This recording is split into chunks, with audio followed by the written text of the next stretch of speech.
Welcome back to our channel. Climate అయితే ఫుల్గా change అయిపోయిందండి. అప్పటికప్పుడు వర్షం వచ్చినంత హడావిడి చేసింది, కానీ మా సైడ్ అయితే అస్సలు వర్షాలు లేవు. జూన్ నెలలో అడపాదడపా 2 సార్లు కురిసింది. అది కూడా చల్లదనం లేదు గుడికే. ఈ జూలై వచ్చిన తర్వాత ఒక్క సినుకు కూడా పడలేదండి. మీ సైడ్ వర్షాలు ఎలా ఉన్నాయి? ఎక్కువగా ఉన్నాయా? మాకైతే పెద్దగా వర్షాలు లేవు. నేనైతే ఈరోజు సాంబార్ అయితే కాసానండి.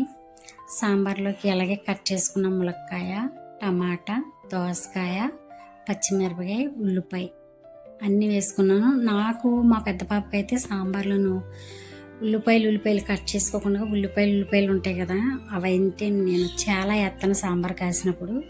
కానీ ఈసారి ఉల్లిపాయలు ఇంట్లో సరిగ్గా లేక 4 ఉల్లిపాయలు మాత్రం వేసాను అంతే కట్ చేసి. సాంబార్ ఇడ్లీ కూడా చాలా బాగుంటుంది. నాకు సాంబార్ ఇడ్లీ అన్నా కూడా చాలా ఇష్టం. సాంబార్ అయితే నేను పొద్దుటికి సాయంత్రానికి అయితే కాసానండి. అలాగే కొత్తగా చూస్తున్న వాళ్ళు మన ఛానల్ సబ్స్క్రైబ్ చేయొచ్చు కదా. ఛానల్ సబ్స్క్రైబ్ చేసి వీడియో అంతా పూర్తిగా చూసి వీడియోకు చిన్న లైక్ చేయండి.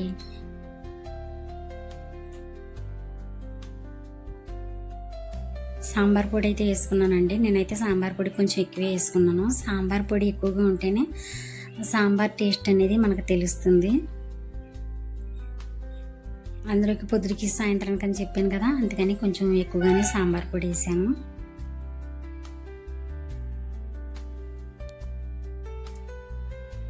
ఇందులోకి అయితే నంచుకోవటానికి ఏముండేనంటే పాలకూర ఫ్రై చేశాను, అలాగే వడియాలు కూడా వేపానండి. సాంబార్ పొడి వేసాను కదా, సాంబార్ మరుగుతున్నప్పుడు కొంచెం ఆర్గానిక్ బెల్లం అయితే వేసుకున్నాను, ఎందుకంటే టేస్ట్ బాగుంటుందండి. సాంబార్లో కొంచెం బెల్లం ముక్క వేసుకుంటే ఆ టేస్ట్ అనేది ఫ్లేవర్ బాగుంటుంది.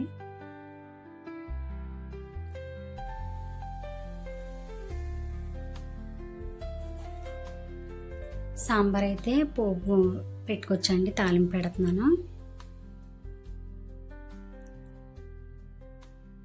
ఈ తాలింపు పెట్టుకునేది అయితే నాకు మీషో యాప్లో ఎక్కువగా నచ్చింది ఏదైనా ఉందంటే నాకు వంటగదిలోకి ఇది మట్టుకు నాకు చాలా బాగా నచ్చిందండి. ఇదివరకు దాకలో తాలింపు పెట్టుకుని దాక పట్టుకెళ్ళి అందరూ దింపరించి చాలా ఇబ్బందిగా ఉండేది. చక్కగా ఇది చాలామంది దగ్గర ఉందనుకో, నేనైతే ఇది ఫస్ట్ టైం ఇది తీసుకోవడం. ముందుగుండగా వెల్లుల్లిపాయ వేసాను, తర్వాత ఆవాలు వేసుకున్నానండి. ఆయిల్ బిట్ ఎక్కింది కదా, అలాగే కరివేపాకు, జీలకర్ర, ఎండుమిరపకాయ కూడా వేసుకున్నాను.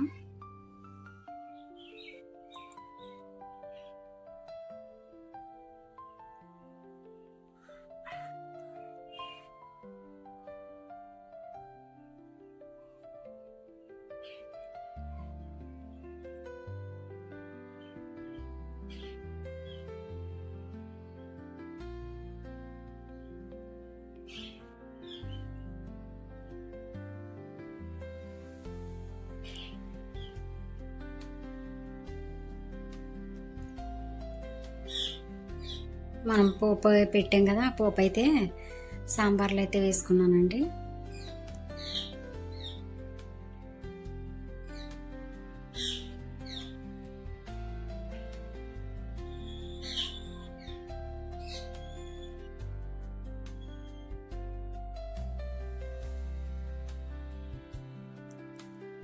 సాంబార్ అయితే రెడీ అయిపోయింది. ఇక్కడైతే సగ్గుబియ్యం జావ కోసం సగ్గుబియ్యం అయితే నానబెట్టుకున్నానండి. సాంబార్ కాయకు ముందే నానబెట్టుకున్నాను. ఇవి అయితే పొయ్యి మీద పెట్టాను.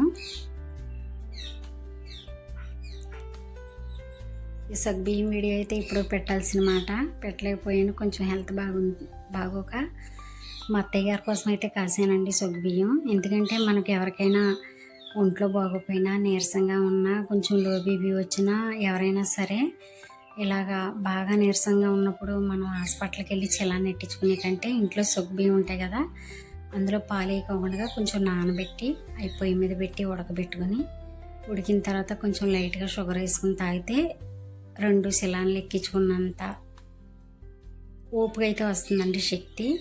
నీరసం అయితే ఉండదు. మా అత్తయ్య గారు కొంచెం నీరసంగా ఉంటున్నారని సగ్గుబియ్యం జావ అయితే కాసాను. పొద్దున్న సందల దాకా కొంచెం ఒక గ్లాస్ ఇద్దాము అని. అలాగే నేను పిల్లలు కూడా తాగాను కొంచెం. నీరసంగా ఉన్నా నీరసం లేకపోయినా ఇది ఎవరైనా సరే కొంచెం ఓపిక లేదనుకున్నప్పుడు ఇలా చేసుకుని తాగితే చాలా బాగుంటుందండి. నేను ఎక్కువ శాతం మా ఇంట్లో రెగ్యులర్గా సగ్గుబియ్యం ఉంటాయి కాబట్టి అప్పుడప్పుడు ఇలా కాస్తాను. ఈరోజు వీడియో అయితే ఇదండి.